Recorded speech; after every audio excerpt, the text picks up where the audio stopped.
Hi there, I'm Karen Niemla, and I'm one of the reference librarians at the ULM Library. I'm the subject librarian for health sciences, so if you need any help with counseling, as in your research papers and finding materials for them, you can contact me at niemla@ulm.edu. That's niemla@ulm.edu. In this video, I'm going to go over some of the databases that will be helpful to you in your research. But if you need any further help, just feel free to contact me. You can find the ULM Library homepage at ulm.edu/library. You can also find this link under the menus, like under Academics. Once you reach the ULM Library, you might notice that we have a variety of different resources for different purposes. And so if you don't necessarily know where to start, you can find help with that by looking under databases by subject, or asking us for help under the Need Help Ask button here, and you can ask us a question with our email form. You can also reach me, Karen Niemla, and other reference librarians by clicking on Reference Librarians and finding us by name or by the particular subject that we're a liaison for. For this class, you'll probably want to look under Databases by Subject, and here you can find our health sciences related databases. Firstly, when logging in from at home, the login process is different than it would be from on campus. When you're logging into the library from an off-campus location, the way that you enter the databases is the same as it is from on campus. You should always enter the library databases from ulm.edu/library, even when you're on campus, just to make sure that you're being authenticated through the databases that we subscribe to.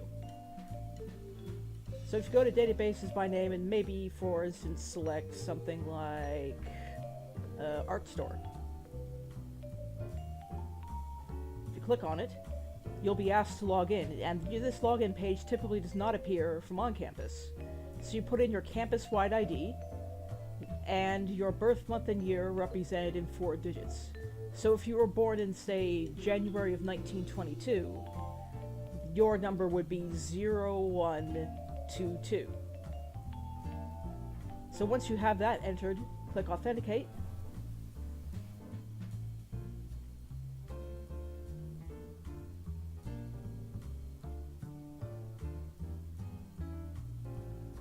And once it loads up, you'll be able to search the database.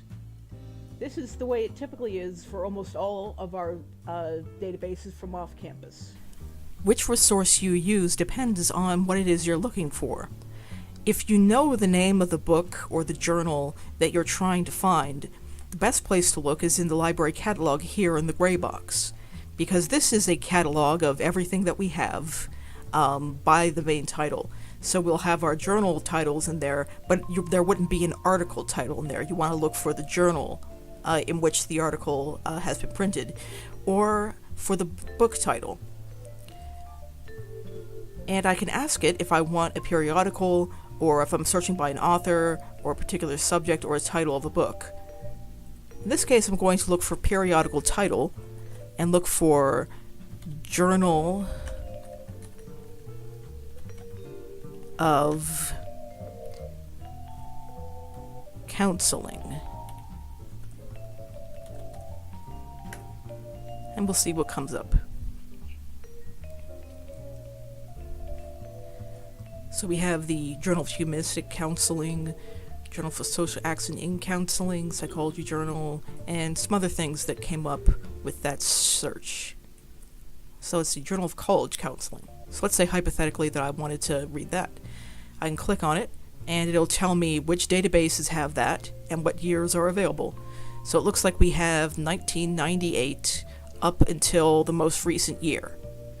And that's usually done to save money on these subscriptions. So I'll just click on one of these, and it should open up in a browser. Here we go.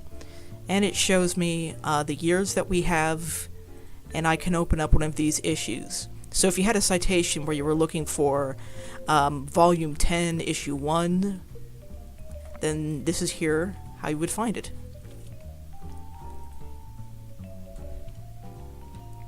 Then I can quickly get to the full text, or look at other tools for the journal article. But when you don't necessarily know exactly what it is you're looking for straight away, the best thing to try out is probably EBSCO Discovery, which is in the blue box here. By default, it says that we have full text and peer-reviewed journals selected, which means that you're only going to get scholarly materials that we have available in full text. But if you uncheck these, you can get things that are just abstracts, or magazines or newspapers that aren't scholarly peer-reviewed things. So, if you try a search and you don't find anything or you don't find enough, you can also expand your search by unchecking those. But I'm going to leave those checked for now, just so we can have access to things that are scholarly and that are available in full text. I'm just going to do a quick search for counseling, and let's try counseling university. Like, if you're doing counseling in a university setting, maybe. Wait time for counseling affecting perceived stigma and attitude towards the university. Okay. We got about 100,000 something results, which is too many to go through. So to narrow it down, you can narrow it down by date using the slider here, or we can use the subject terms here. And the subject terms are typically put here by a human who has read these articles, rather than a robot that just finds words anywhere they appear in these articles. So I'm going to select counseling, and it depends on what I'm looking for, but I think I'll just go with counseling and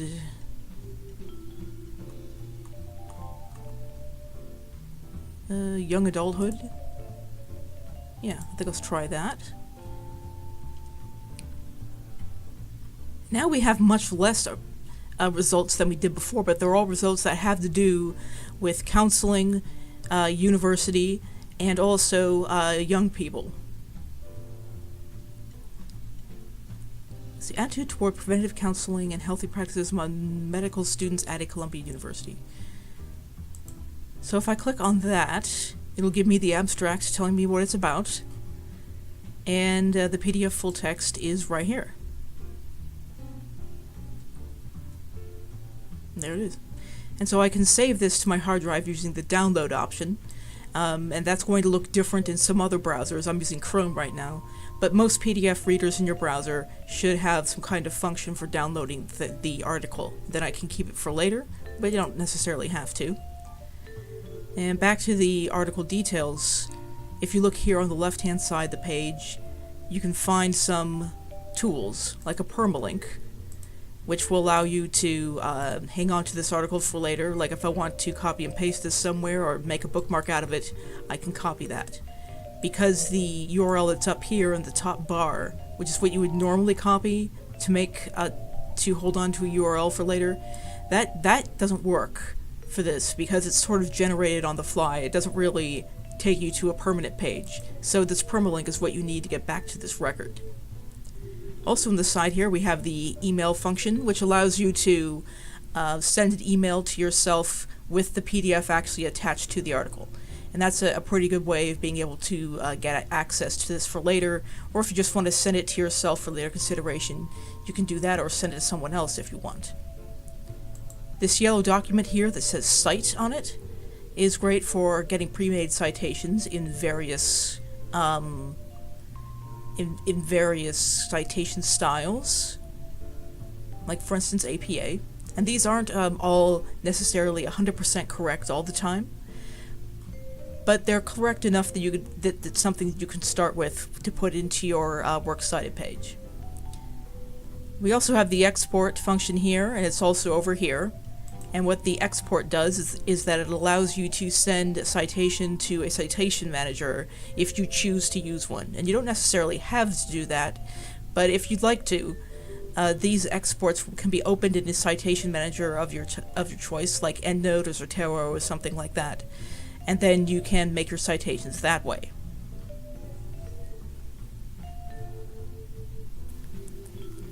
EBSCO Discovery is not the only database that you will need, and there are others that you'll need to look into. And EBSCO Discovery does not search all of the databases that we have.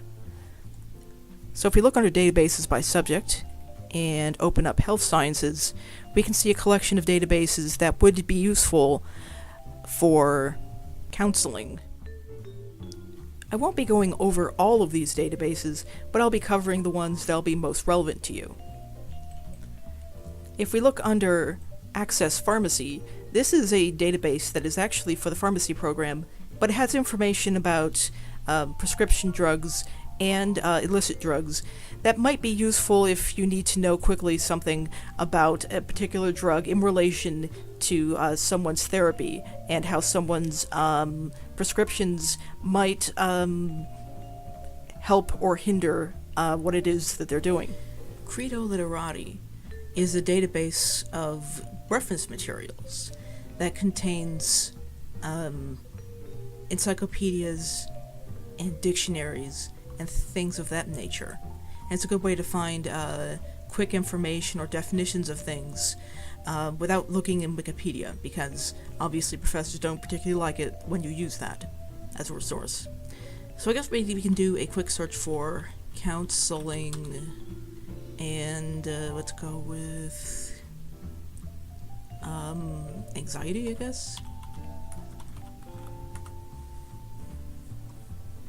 Okay.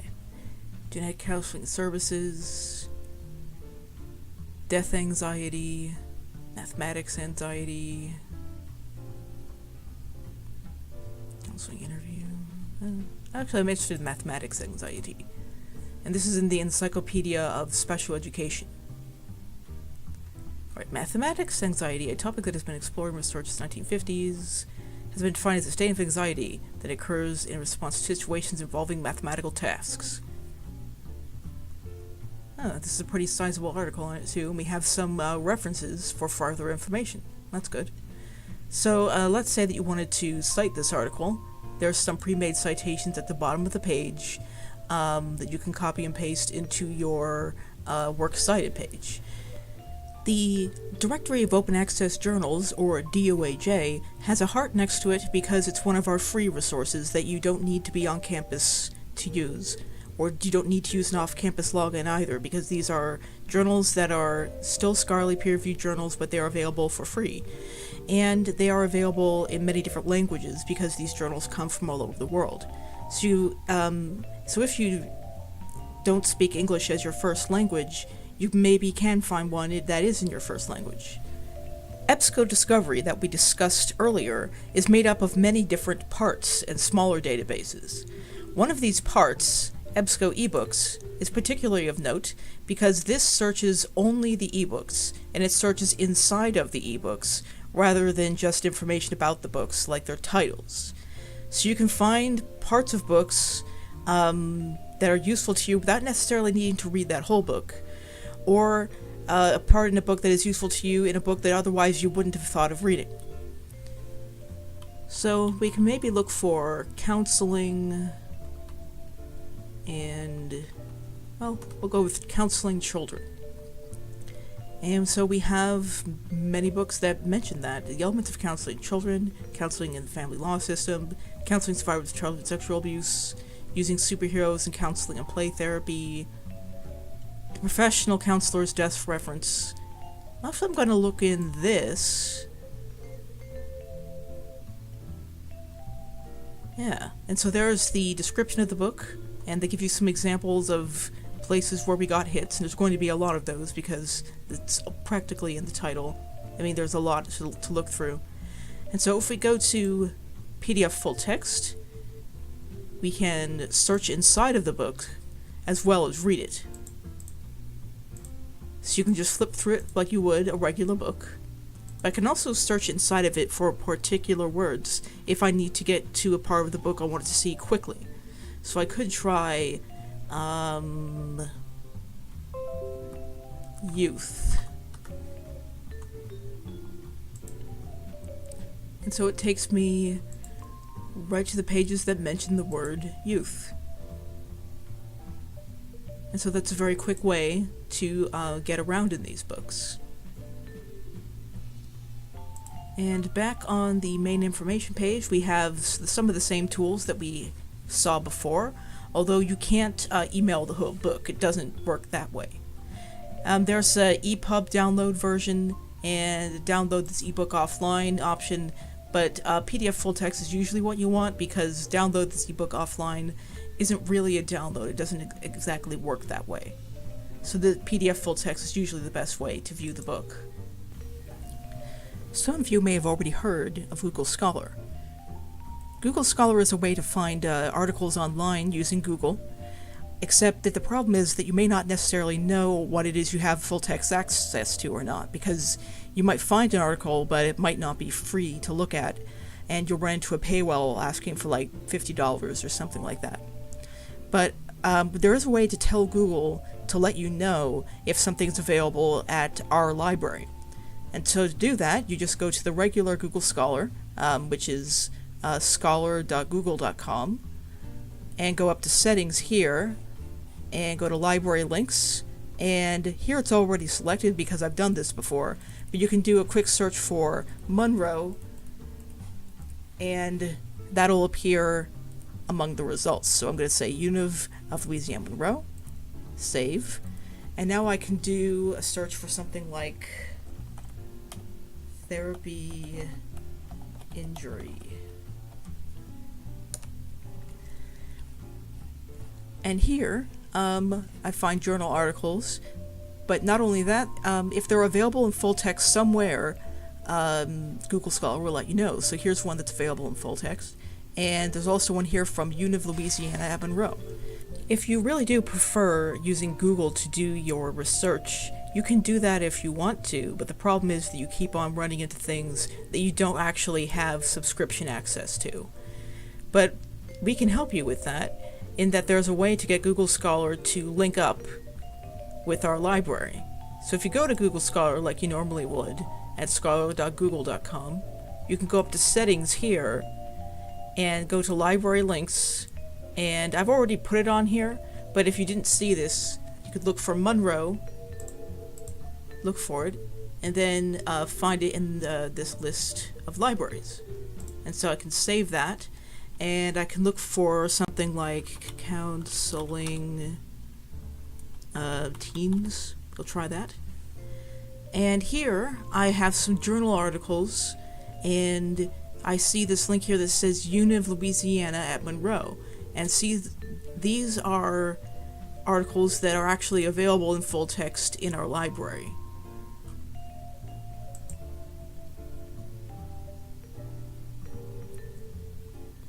Yeah. So I clicked on that, and it was found here in EBSCOhost.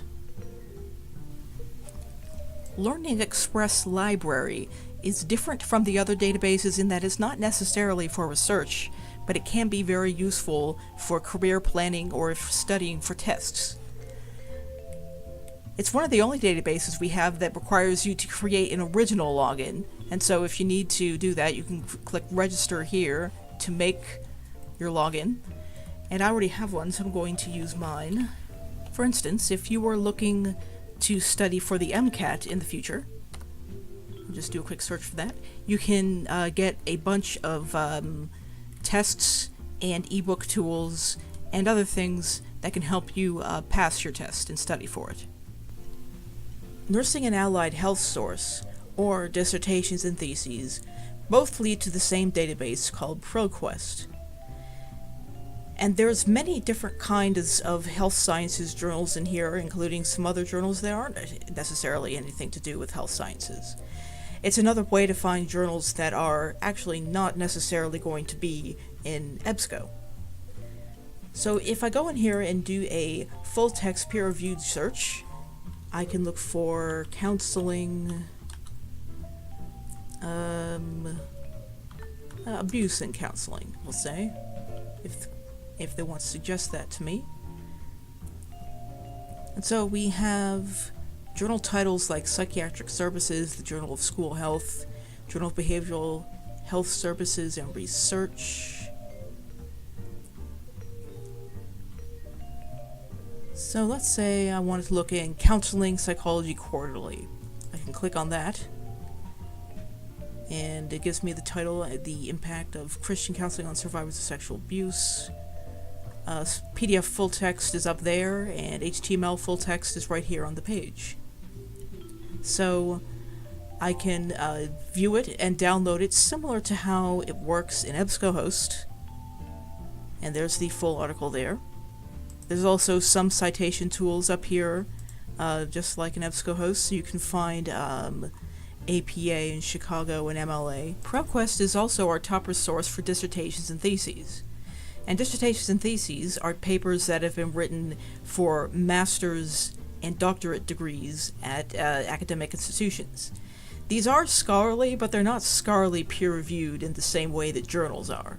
So you may want to ask your professor if it's all right to use them or not. But it is a good way to see what kind of research is already being done. I'm going to do a quick search for counseling elderly and see what comes up.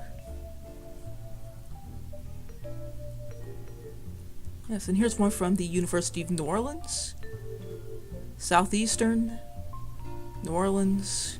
Let's say I wanted to read this one here. I can just click on its title, and in a moment it'll open up. The full-text PDF version is going to be usually very large because, like this one's like 220 pages long, which is quite a lot.